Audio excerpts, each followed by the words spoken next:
que quando o prefeito estava nas ações da prefeitura e precisava se ausentar, na história da cidade já foi a então vice-prefeito que mais tempo ficou no comando das ações da prefeitura. É um momento de tranquilidade, porque nós conhecemos as dificuldades administrativas e de fluxos que serão reorganizados. Eu vejo que estamos num momento de excelência na cidade, de entregas que são importantes para a nossa população, dos mais diferentes eixos, desde o social ao de governança. E o que nos preocupa? O que nos preocupa é o tempo.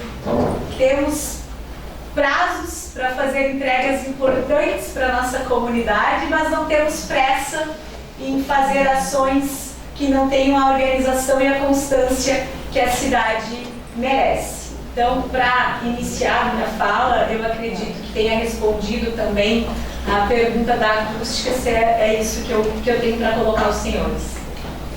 Temos uma segunda pergunta? TVGO, então, por favor. Fechou. Vamos lá. Parabéns, prefeita. Né? É um momento histórico para a nossa cidade, ano de centenário, primeira prefeita. Já acompanha, como foi dito já várias vezes, né? A Claudinha já acompanha toda a gestão, enfim, desde o início, né? Mas a minha pergunta para ti é a seguinte, assim, ó. Uma coisa é ser vice-prefeito, né? E outra coisa é ser prefeito, embora eventualmente assumindo como prefeito em eventuais, né? Qual o tamanho dessa responsabilidade e o que tu, assim, Claudinha, planeja? Porque agora a decisão, digamos, a primeira decisão, a decisão maior é que está contigo.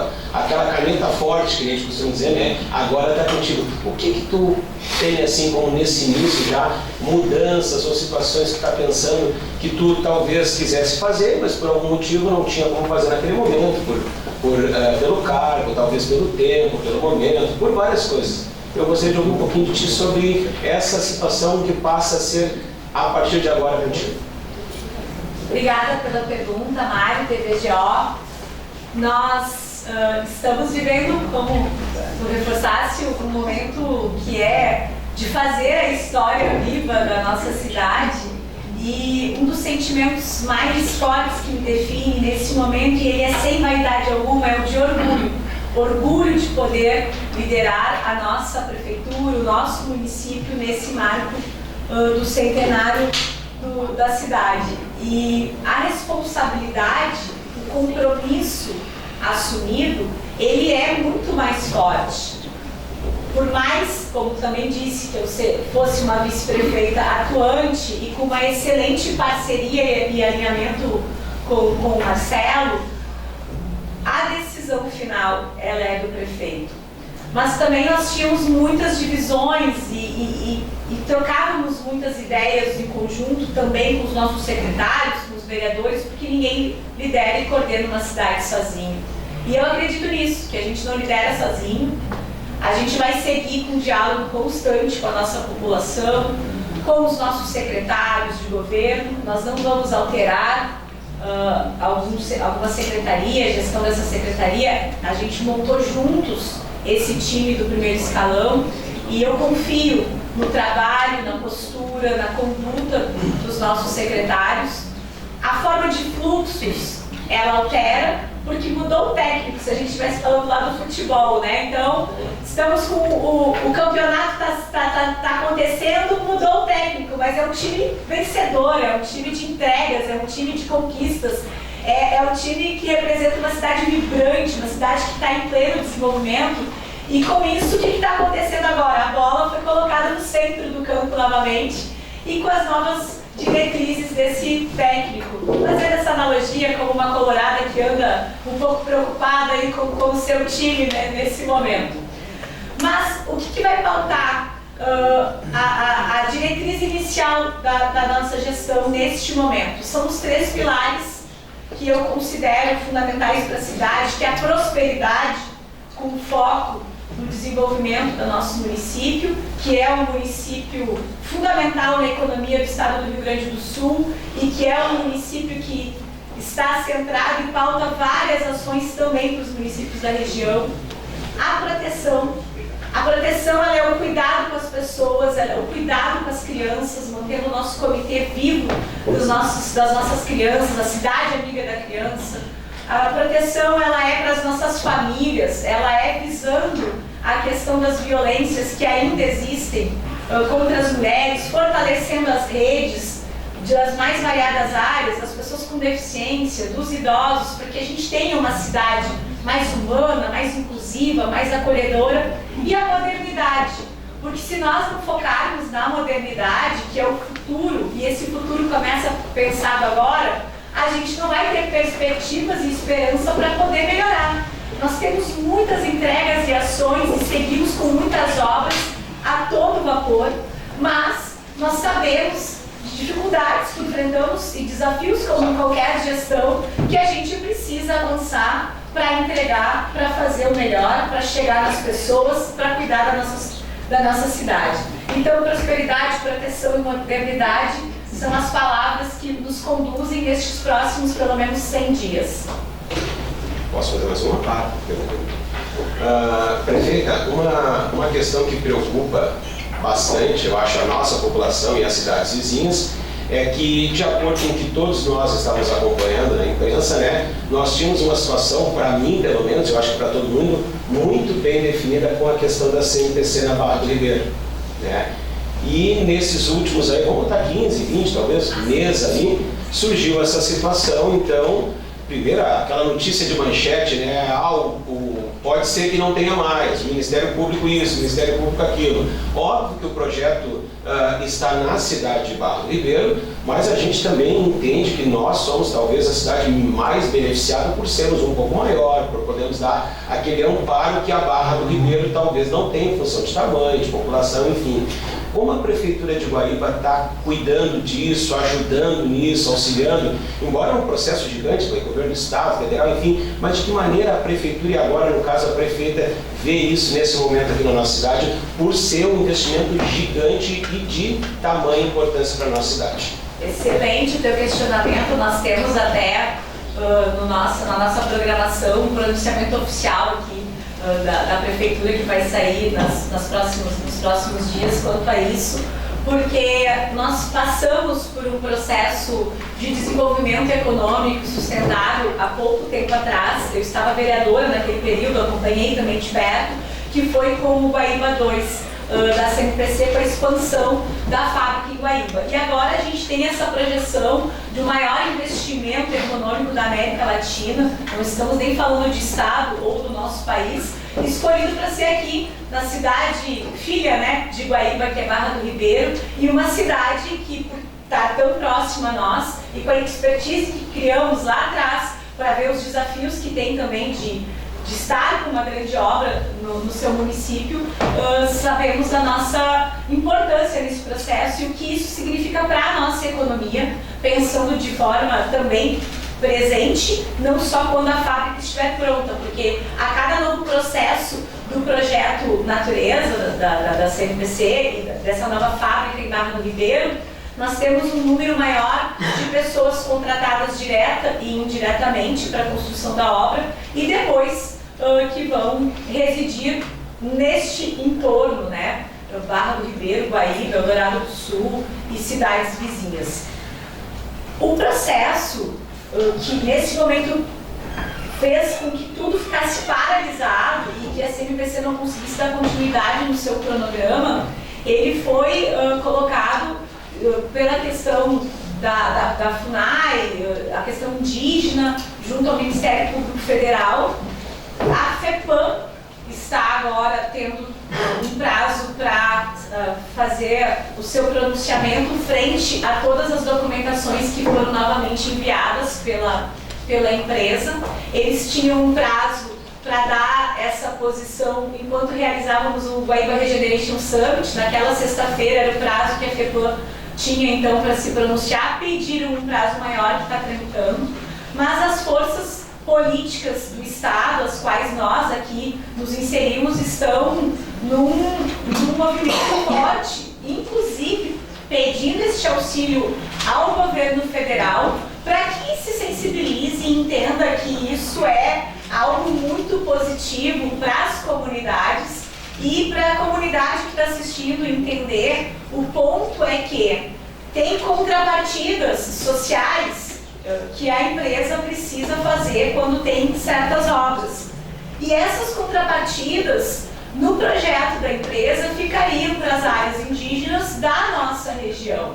No entanto, eles estão solicitando que que tenha anuência e que cheguem as contrapartidas para todas as aldeias indígenas do estado do Rio Grande do Sul.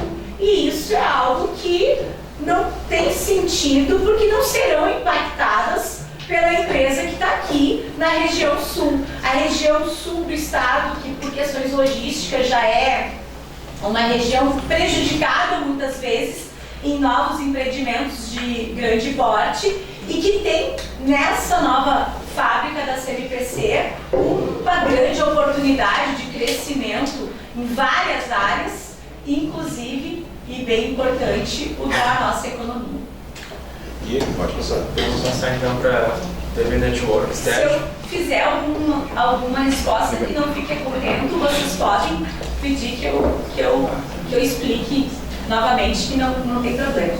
Prefeita, primeiro parabenizar aí a sua posse aí, acredito que Guaíba vai continuar em boas mãos. Sérgio Martins, jornalista, 524 e 6 da NET TV. Eu vou fazer uma pergunta só, com vários itens, tá? Primeiro, a gente sabe que existe um X de arrecadação, de orçamento, planejamento. Mas, por outro lado, a cada mês, o governo federal coloca mais penduricários, entendeu? Sempre aumentando a despesa, aumentando o custo. Pode ser uma grande dor de cabeça para a senhora e para a gestão de Guaíba e para todos os 497 municípios do estado do Rio Grande do Sul. A segunda, eu vou direto, e que talvez seja a preocupação dos 497 municípios, sobre a defesa civil, sobre a estratégia para enchentes, porque o município de Guaíba está muito exposto a esse tipo de intempéries, tá? Acidentes de temperatura, enchente e etc. Bom, e a segunda sobre a CNPC, eu acredito por ser um ano político, provavelmente as decisões vêm depois das eleições, porque agora qualquer decisão favoreceria provavelmente alguns partidos. O que é um grande erro, Sérgio, porque quando a gente fala de economia forte para a população numa cidade, a gente está tendo a responsabilidade da política pública, o empreendimento privado desse porte, como da CMPC, ficar dependendo de posições político-partidárias dentro de um pêndulo, é um grande erro que prejudica a comunidade. Inclusive a Federação está na mesa da quarta-feira passada, se debruçou, está na mesa em tempo integral, levou o Procurador-Geral de Justiça do Estado, o Saltz, e levou o chefe do Ministério Federal também para falarem sobre esse assunto. E a última era falar também sobre um ano que não é fácil para os 497 municípios, não só para Guaíba, é um ano de eleição. Bom, vamos começar então falando da questão que tu disseste das preocupações com as finanças do município.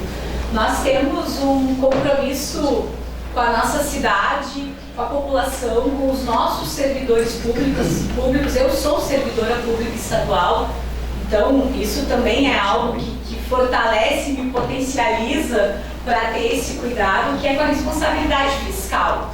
O nosso município, ele é um município com economia forte, uma das mais fortes do estado do Rio Grande do Sul.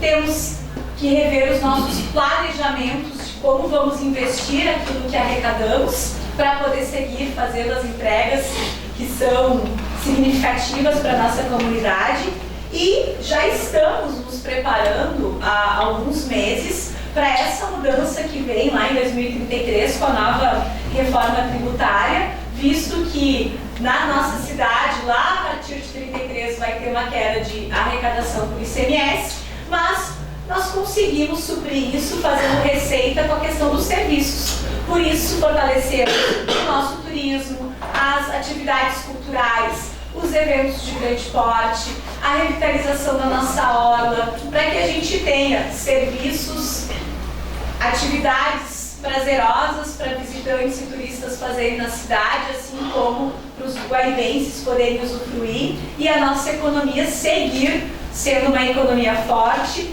e nós seguirmos então com a responsabilidade fiscal que nos trouxe até aqui.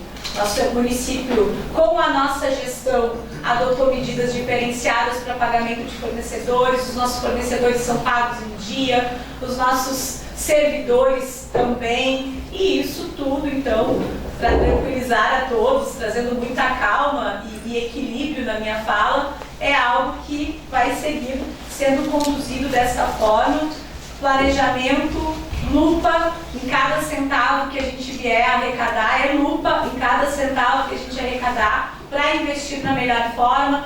Nós temos uma excelente articulação político-partidária, porque somos um governo muito plural, com uma base governista na Câmara de Vereadores de 15 parlamentares, o que faz também com que a gente consiga captar muitos recursos vinculados por parte de parlamentares, de editais, de projetos, e a nossa responsabilidade vai seguir assim. E o CAIS, o mais importante, né? Um caixa positivo. Inclusive, hoje pela manhã eu conversava com a nossa tesoureira geral e estamos às 10 horas e 19 minutos do dia de hoje com R$ 79.508.949,84 em caixa, entre recurso vinculado e recurso livre, o que não deixa dúvida sobre essa minha fala na questão de valores e recursos.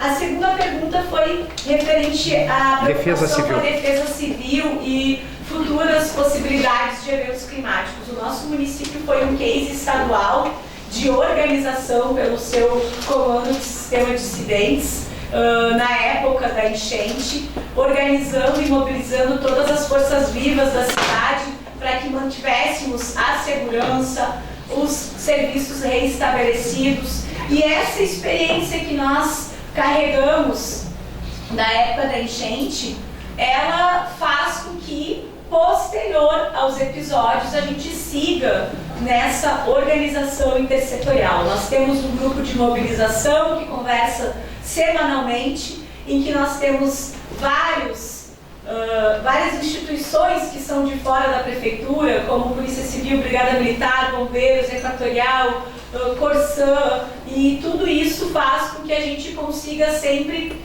estar, Brigada Militar, que a gente consiga sempre estar um passo à frente, já nos preparando para o pior, mas esperando que o melhor venha a acontecer. Inclusive, nós temos uma reunião marcada para a próxima semana, em que a gente já vai organizar um plano emergencial de contingência para a questão do frio, que tão logo vai começar a chegar na nossa cidade. A gente trabalha de forma antecipada para que, se acontecer alguma situação, nós tenhamos o abrigo, o alimento, a roupa, toda a ajuda humanitária que sempre é necessária. A nossa defesa civil, posterior às enchentes de 2024, ela foi qualificada, ela foi uma defesa civil que também ganhou força, não só em formações, mas em equipe, em equipamentos. É um órgão ligado ao gabinete, até então era do prefeito, agora é da prefeita, que tem o dia a dia das ações em conjunto, e nós trabalhamos com prevenção com obras nesse pós-enchente. Obras de macrodrenagem, obras em que a gente fala que às vezes a população não vai enxergar o que foi feito, mas com colocação de gabiões, canos, remodelagem de vários lugares e sistemas, e temos alguns planejados com um recurso já garantido para iniciarem as suas execuções, porque não adianta a gente também trabalhar nessa questão que tu vai fazendo paliativo. Tu tem uma situação pontual de uma ventania, tem uma situação pontual de um alagamento numa área inesperada, é uma situação, mas tu já sabe que aquela área tem certas probabilidades de acontecer algo. Nós estamos trabalhando fortemente, investindo recursos fortemente para solucionar essas questões de infraestrutura. E a última, né, fechar, em relação, é um ano eleitoral, não é fácil para os municípios. É um ano eleitoral, os municípios sempre acabam fazendo toda a ação ação na sociedade acontecer, independentemente de ser um ano eleitoral, porque como bem tu disseste, o governo federal cria as políticas públicas e vai colocando para que os municípios as executem, sem ampliar a fonte de custeio de muitas dessas atividades. Eu dou um exemplo claro: nós ampliamos o nosso município, na nossa gestão, de 2 para 4 CRAs. Nós temos um CREAS ampliado, nós temos um CRAM, são serviços que trabalham diretamente com as mulheres, nós temos um restaurante popular e nada disso nós temos cofinanciamento por parte do governo federal. Então, é o município que faz a ação do dia a dia, com a creche, com o posto de saúde, com as ações de assistência social, com a zeladoria da cidade, e nós não temos as contrapartidas. A gente aqui vai seguir firme dentro de um processo que é democrático, de forma republicana. Todos aqueles que fazem algo por Guaíba sempre são bem-vindos de Guaíba. A nossa articulação é plural, como eu já falei, mas não queremos que aventureiros se aproveitem da nossa cidade nesse momento. Exatamente. Tem chance aí de fazer mais uma aí, colega? Vamos passar para a TV Guaíba, então, agora, para só duas perguntas.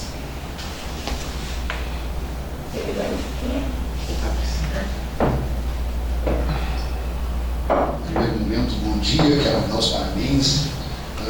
Claudinha, sensação no ano do centenário, primeira mulher a assumir o município de Guaíba, e o que a população pode esperar da gestão de Claudinha Jardim?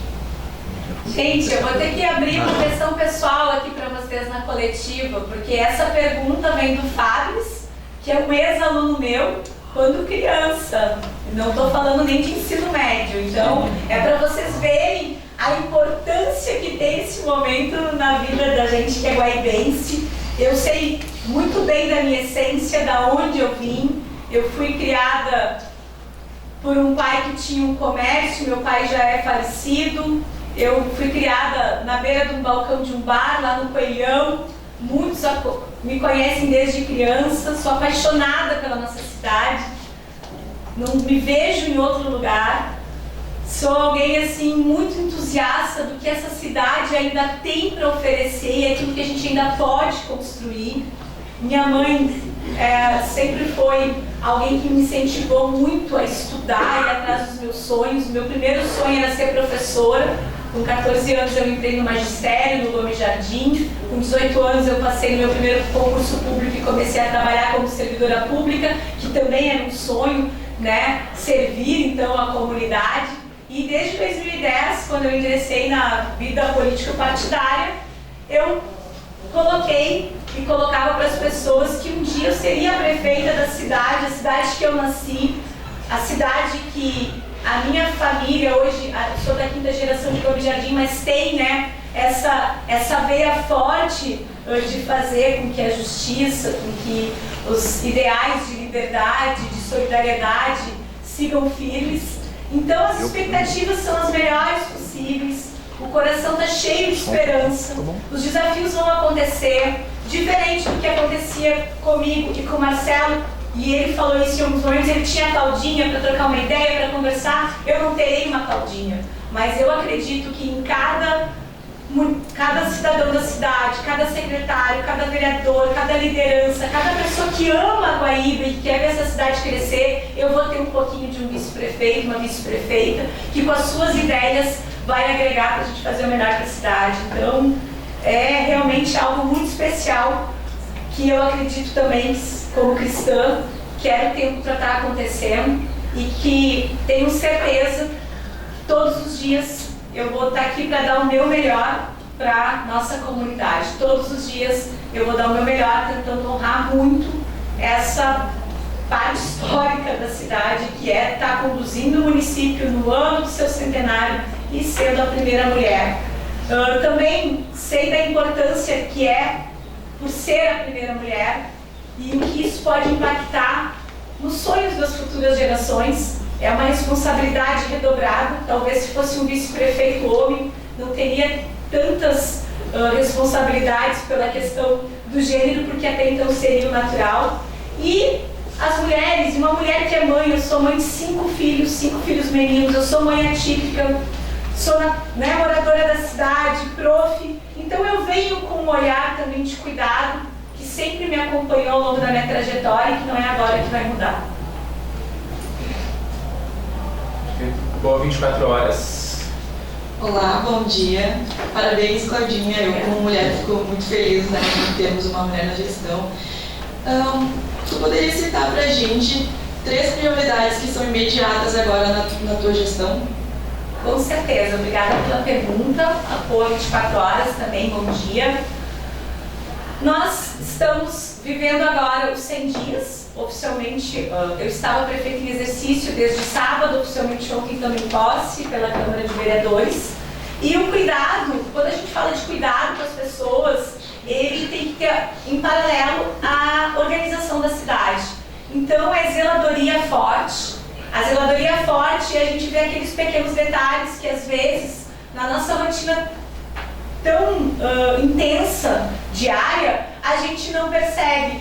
Uma praça que precisa de reparos para trazer segurança para as famílias, a gente acredita nessa convivência familiar como algo que vai prevenir futuras situações de violência, e isso traz proteção, iluminação, porque isso traz segurança para os nossos munícipes e a gente precisa estar reforçando esse cuidado com pintura, com vias, com buracos. Então essa parte de zeladoria mais forte ainda, mais intensa, ela é um dos principais pilares, porque uma cidade que é organizada, ela cuida da sua população, e quando as pessoas se sentem cuidadas e respeitadas pelos seus líderes, elas também ajudam a cuidar, e a gente precisa desse movimento de cuidado com tantos espaços públicos que a gente vem investindo para o município. Ao mesmo tempo, a intensificação das nossas atividades de saúde, uma saúde ágil, uma saúde que chegue para as pessoas, e nós estamos tocando 2 obras, 2 novas ESFs, Estratégias de Saúde da Família, uma no bairro IP e outra no bairro Jardim dos Lagos. Estamos intensificando essas obras para fazer essa entrega tão logo. Previsão, secretária, é maio? Maio, final de maio. Uhum. Final de maio nós conseguimos fazer essas entregas, assim como a reforma do posto de saúde da Columbia City, a ampliação da 2ª equipe na SF Colina. Então só aí a gente já está trazendo algumas ações que são bem imediatas para essa saúde mais ágil e territorializada, próxima das pessoas, assim como os investimentos fortes no nosso hospital. Inauguramos as novas instalações da UTI, novas instalações de emergência e urgência. Agora, na sequência, vamos inaugurar também toda a área para hemodiálise, e Guaíba tendo essa referência em saúde e atendendo ainda mais qualificado a população, intensificar também a questão da telemedicina. E claro, não é possível fazer tudo isso e falar em futuro sem a captação de novos investimentos para o município. Então nós estamos com boas perspectivas para, quem sabe, nos próximos dias conseguirmos dar uma boa notícia de uma grande empresa que vai se instalar aqui conosco na área do CD de distribuição ali próximo onde está a Leves, na Elos, né, que é o nosso maior centro de logística do estado, que é aqui na cidade, com isso 700 vagas diretas de emprego. Estamos numa disputa com outras 2 cidades, mas nossa cidade tem muitas qualidades estratégicas e que vem avançando, e aí a saúde forte, a educação, que a gente conseguiu avançar 111 posições no ranking do IMERS, ganhamos um prêmio, inclusive ontem, como melhor prática pedagógica na cidade de Itibaia, no estado de São Paulo, com um trabalho da nossa escola Teotônio Vilela. Fomos premiados no FEBRAS, em São Paulo, com o trabalho da Escola Municipal Santa Rita de Cássia. Então, com este fortalecimento destas áreas, com certeza, esses 3 pilares conseguem ser ainda mais fortes. Repórter Guaibense. Claudinha, eu sou teólogo também, né? Então. É isso que eu falo, já vai falar, né? Eu ia falar. Eu tenho orgulho demais disso, né? Então eu falo com orgulho. Claudinha, tenho 3 perguntas. Se eu for começar com... Ontem, no seu discurso, tu falou dos servidores públicos. Então, eu queria ver como vai ser a diferença do governo Maranata, do prefeito Maranata e da prefeita Claudinha Jardim, quanto aos servidores públicos. porque nós tivemos na gestão passada, no governo passado, a greve dos professores reclamando de, segundo eles, não pagamento do piso salarial do Magistério. Como vai ser esse contato com os servidores do Magistério e do quadro geral? Quer que eu faça a próxima? Eu acho que vamos fazer um contato. Tá. Como eu disse recentemente, eu sou servidora pública da rede estadual há 20 e alguns anos, 26 anos.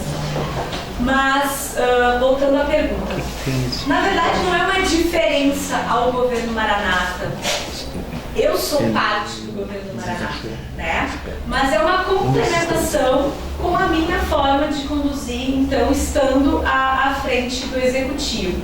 A porta aberta, o diálogo constante, as construções sendo feitas de forma coletiva, da nossa parte com muito respeito, mas também acreditando que esse respeito vai ser mútuo, que a gente consiga debater e que as nossas divergências não venham a extrapolar, indo para pessoalidades, e sim sigam dentro das matérias estabelecidas.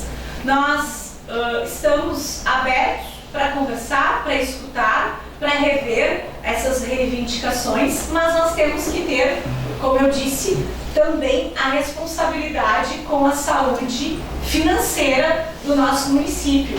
O município cresceu muito em serviços. Quando tu cresce em serviços, tu cresce em equipamentos, tu cresce com o número de servidores. Nós precisamos organizar, assim que possível, um novo concurso público. Estamos com um número de contratados bem significativo. Na ativa, hoje, nós temos cerca de 3 mil matrículas entre todos os servidores municipais.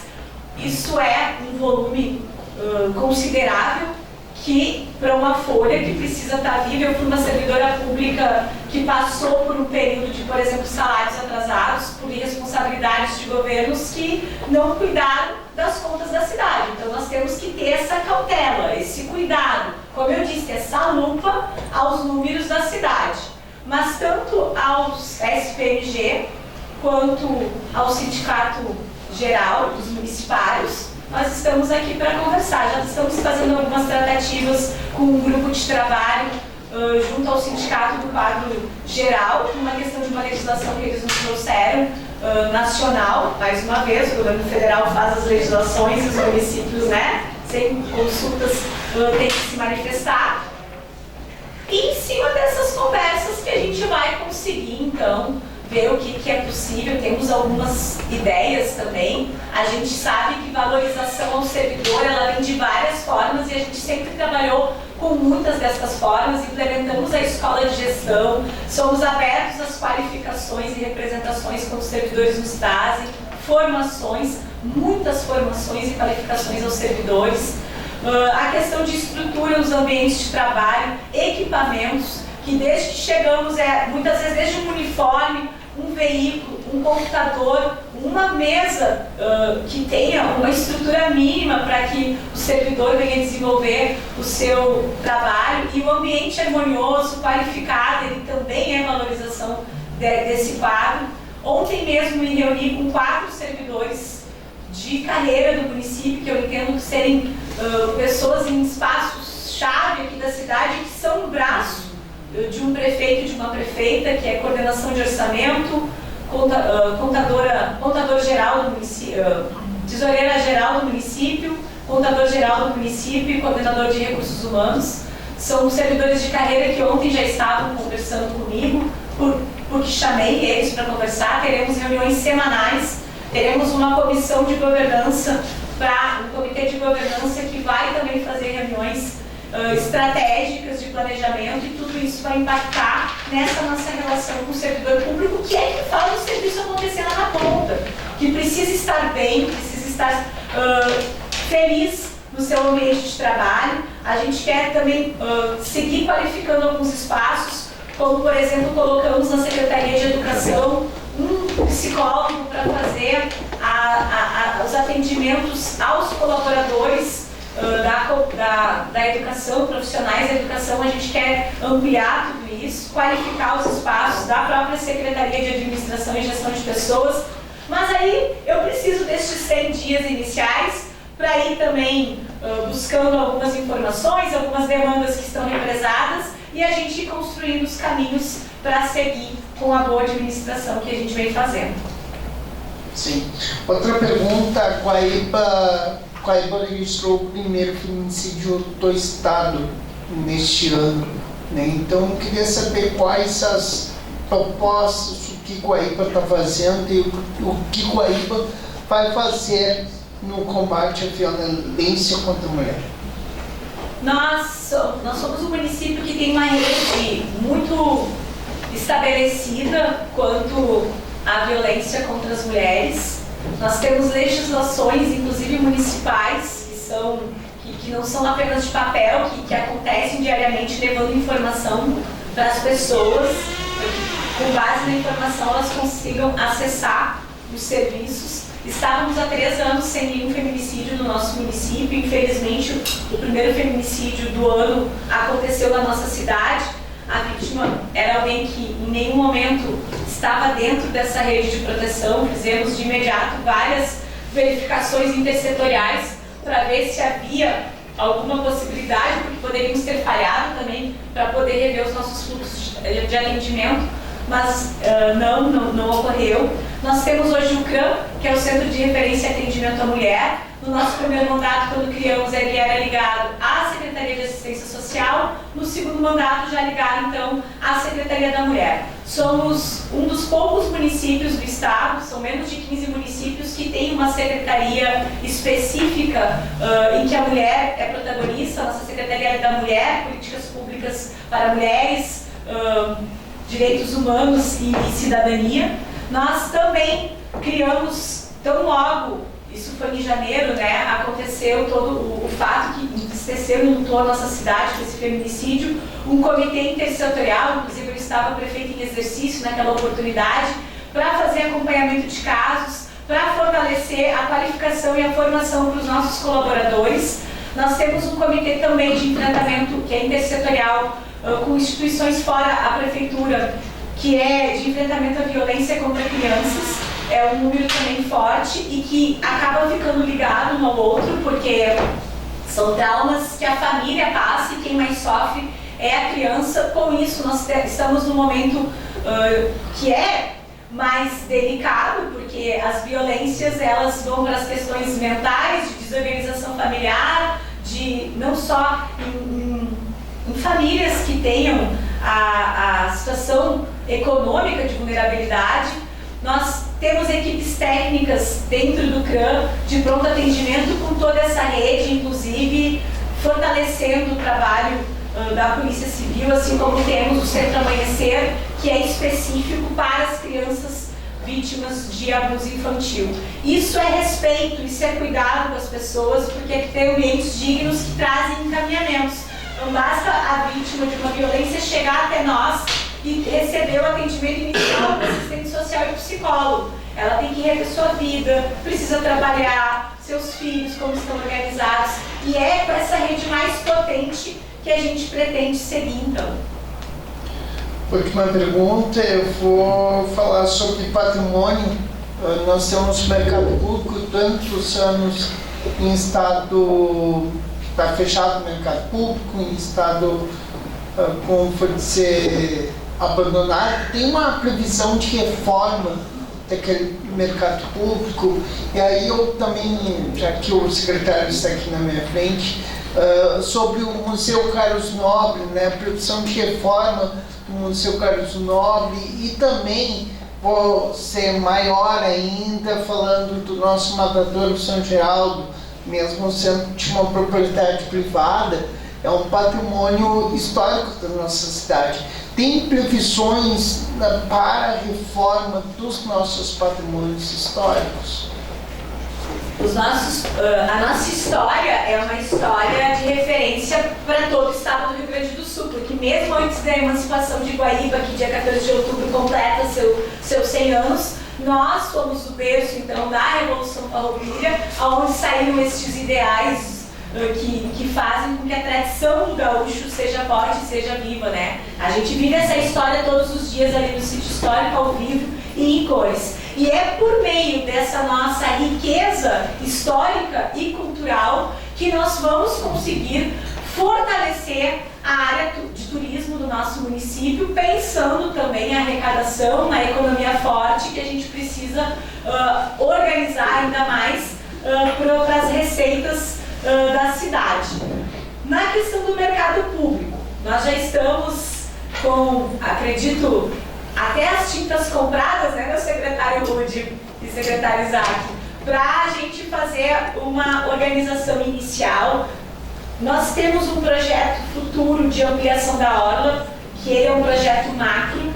Neste momento do centenário, a gente vai revitalizar espaços da orla para que a gente, enquanto guaibense, consiga usufruir ainda mais desse local tão bonito, de energia tão boa que a gente tem à disposição de todos.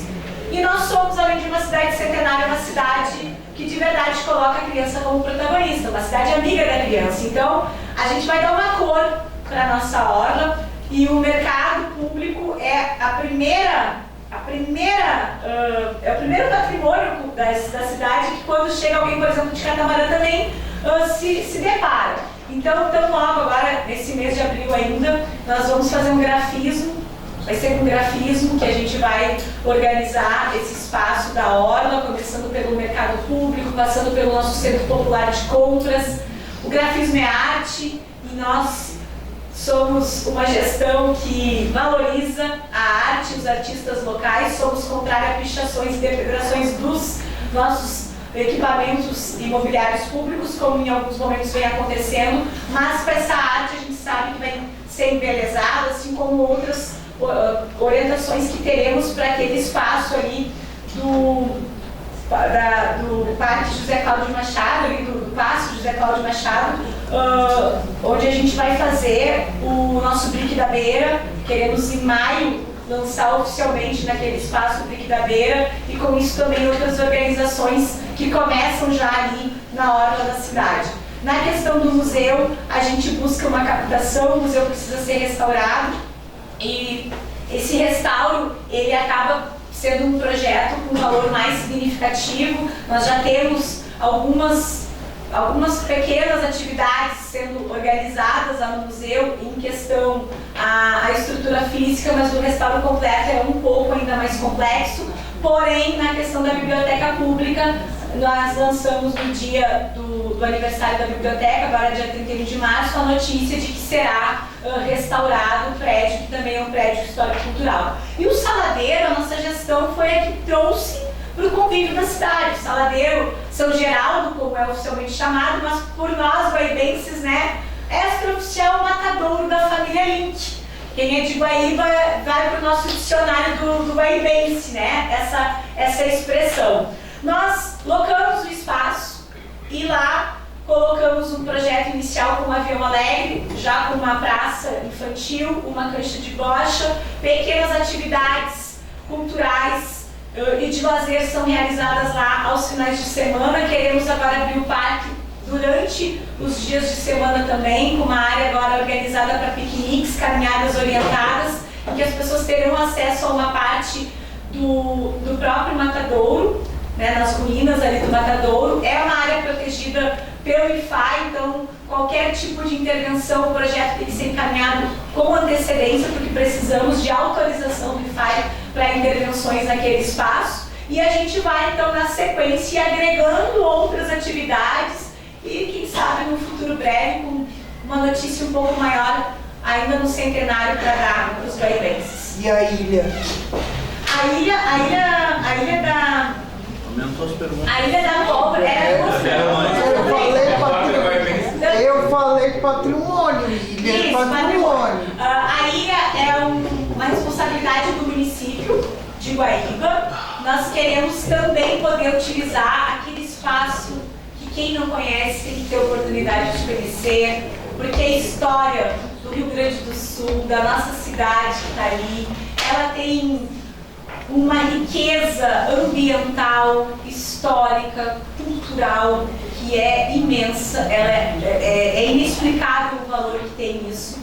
A Secretaria de Meio Ambiente e Urbanismo já está providenciando algumas ações que a gente precisa organizar de intervenções na ilha. Alguns espaços, inclusive, estão com impeditivos de chegarmos até alguns espaços dentro da ilha. Nós fizemos uma boa limpeza em resíduos agora, antes do dia 2 de fevereiro, que estivemos lá na ilha com a Igreja Católica levando a imagem de Nossa Senhora dos Navegantes.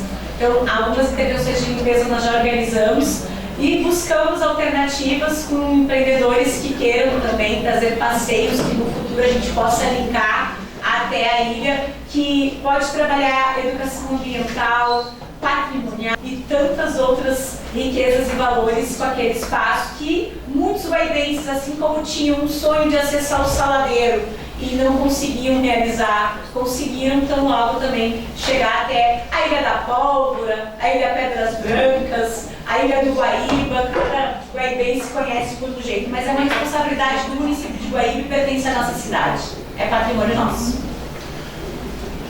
Então, de fato, encerramos aqui por causa do tempo. A prefeita tem mais das 11h30. Entrevistas individuais a gente fica à disposição ao longo da semana, na próxima semana também, né, prefeita? E seguir esse diálogo aberto com a comunicação, que a gente acredita muito, né, que valoriza, que é o nosso porta-voz aqui no município. E encerramos por aqui, então, para liberar a senhora. Eu quero mais uma vez agradecer a presença de cada um dos senhores da imprensa, também as perguntas que foram colocadas aqui, porque dão a oportunidade da gente conseguir colocar informação em veículos sérios para a nossa comunidade. A gente valoriza muito a nossa imprensa, não só a local como a regional que nos acompanha, mas a nossa imprensa local, principalmente por estar conosco no dia a dia e colaborar no serviço que é a informação verdadeira para as pessoas, sem aqueles entraves das fakes levianas que muitas páginas colocam, trazendo instabilidade e insegurança para a população. Estamos aqui de portas abertas, sempre, independentemente do assunto, porque mesmo nas crises, levando a verdade com transparência, a gente sabe que consegue passar por ela e ter nas crises as oportunidades. Vamos seguir unidos enquanto gestão, colaborativos, propositivos e fazendo com que Guaíba se torne cada vez mais uma cidade melhor para se viver e siga sendo a cidade da nossa vida. Muito obrigada.